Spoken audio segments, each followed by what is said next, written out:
یہ چار احکام خصوصیت سے بیان کریں. ایک پر اشارہ دیا ہے لیکن حدیث میں اس کی پھر وضاحت ہے. تو وہ چار کام میں سب سے پہلا کام کیا ہے؟ بولو بھائی، روزہ. اس میں تو آپشن ہے ہی نہیں، وہ تو رکھنا ہی رکھنا ہے. دوسرا کام اللہ نے رمضان میں جس کا خصوصیت سے ذکر کیا ہے وہ ہے تلاوت قرآن. رمضان کا اور قرآن کا آپس کا بہت گہرا جوڑ ہے.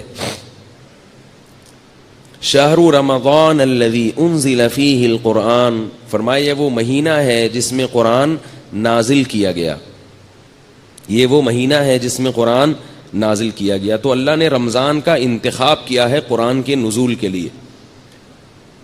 اسی وجہ سے رسول اللہ صلی اللہ علیہ وسلم نے اس مہینے میں تراویح کو مشروع کیا، تراویح کو، تاکہ اس میں قرآن پڑھا جا سکے.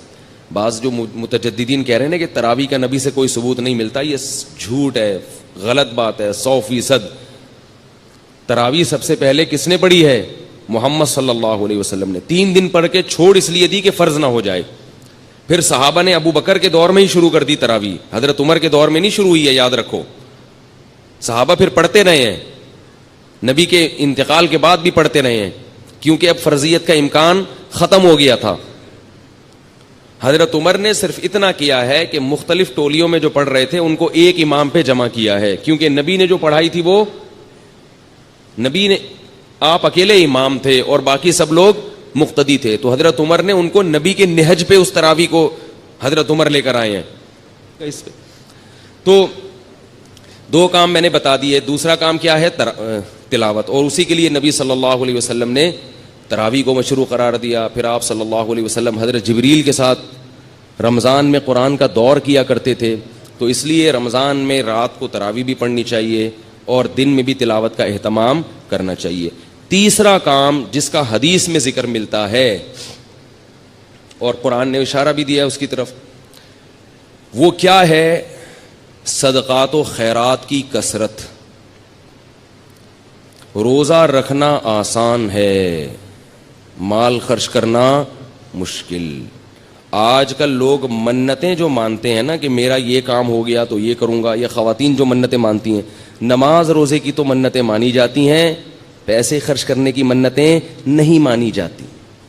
دکھتی رگ پہ ہاتھ رکھا کہ میں نہیں رکھا؟ میں نے پیسے خرچ کرنے کی منتیں نہیں مانی. پیسوں سے ہمیں بہت محبت ہے، اور اللہ نے جہاں نماز کا ذکر کیا وہاں مال خرچ کرنے کا ذکر ساتھ ساتھ کیا، جس سے پتہ چلتا ہے کہ اللہ کو کنجوس نمازی پسند نہیں ہے. تو ہم اس نوٹ سے دل نہ لگائیں، اس پراپرٹی سے دل نہ لگائیں، رکھیں، مگر ساتھ ساتھ اللہ کی راہ میں خرچ بھی کیا کریں. آپ کو پتہ ہے کہ پہلے صوفیاء کرام کی جو خانقاہ ہوتی تھی، آج کل چند ایک کو چھوڑ کے اچھے لوگ بھی ہیں تصوف میں الحمدللہ، انہی کی برکت سے آج یہ دین قائم ہے. ہم بھی اسی تصوف کے سلسلے سے جڑے ہوئے ایک نالائق ہیں جو آج یہاں بیٹھ کے ٹوٹا پھوٹا دین کا کام کر رہے ہیں. تصوف پر رد ہرگز مقصد نہیں ہے، کسی کا مذاق اڑانا مقصد نہیں ہے، لیکن بہت سی خانقاہیں کھانے پینے کا ایک ہوٹل بنی ہوئی ہیں، لنگر فری کے چل رہے ہیں، اور مریدین آ کے پڑے ہوئے ہیں، کھا رہے ہیں، کھا کے گردنیں موٹی ہو رہی ہیں. جب ان سے پوچھا جائے کہ تم یہاں کیوں پڑے ہوئے ہو تو کہتے ہیں ہم اصلاح کرنے کے لیے آئے ہوئے ہیں.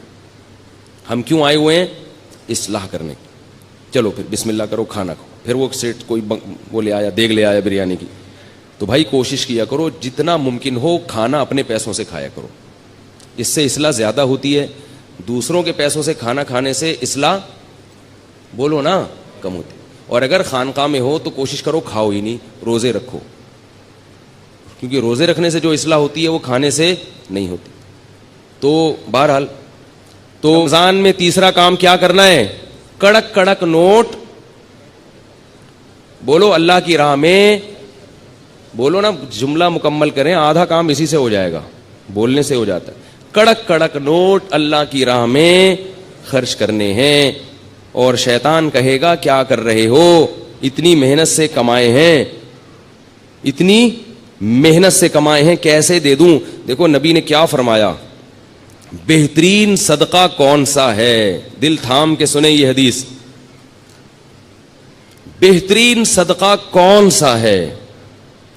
فرمایا تأمل الغنا وتخشى الفقر، وہ صدقہ کہ رقم خرچ کرنے کے وقت تمہیں یہ خیال ہو کہ اگر میں نے یہ پیسے خرچ نہیں کیے تو ان پیسوں سے مزید پیسہ بنا سکتا ہوں، ان پیسوں سے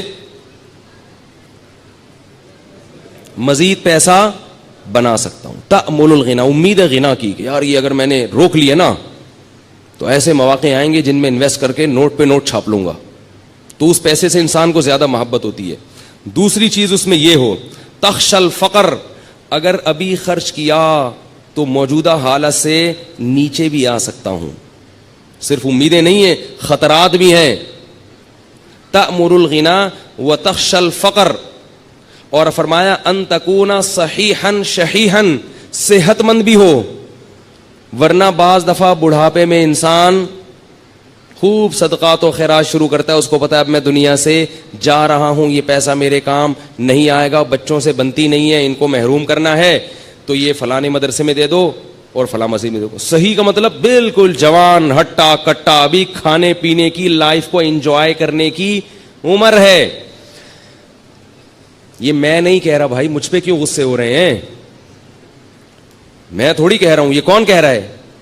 رسول اللہ، اللہ کے سفیر جو دنیا میں اللہ کا پیغام لے کر آئے تھے. صحیحاً، صحت مند، ہٹا کٹا. اور آج تو بڑھاپے میں نہیں کرتے، پاؤں قبر میں لٹکے ہوئے ہوتے ہیں، پھر بھی میرا پیسہ میرا پیسہ میرا پیسہ. لیکن جوانی میں کرنا اور مشکل ہے. ان تکون صحیحاً، 4 شرطیں. دوسرا شحیحاً، شحیح، طبیعت میں کیا ہو؟ بخل ہو، جان نکل رہی ہو روکڑا، یعنی اپنی طبیعت بھی نہ آمادہ ہو رہی ہو. بعض دفعہ انسان میں ساری صفات ہوتی ہیں اور دل خرچ کر رہا ہوتا ہے اڑانے کا، ویسے ہی شو مارنے کے لیے، یا ویسے ہی کبھی کبھار موڈ اچھا ہوتا ہے نا انسان کا، آدمی کھلا دیتا ہے، بعد میں کہتا ہے یار یہ میں نے کیا کر دیا، اس دن میں نے اتنا پبلک کو اتنا کھلا دیا یار میں تو مقروض ہو گیا. لیکن اس وقت جوش آیا ہوا تھا. فرمائے جوشیلی طبیعت نہ ہو، بلکہ شح کا کیا مطلب ہے؟ اندر طبیعت میں انقباض پیدا ہو رہا ہو. طبیعت یار کیا، جیسے نوٹ نکلتے ہوئے ایسا لگ رہا ہو جیسے کوئی کھال نکال رہا ہے، آپ کی کوئی کھال ادھیڑ رہا ہے، ایسے نوٹ ادھڑ رہا ہو. فرمایا یہ جو 4 صفتیں جس صدقے میں پائی جائیں گی اس سے بہتر صدقہ، بولو بھائی کوئی بھی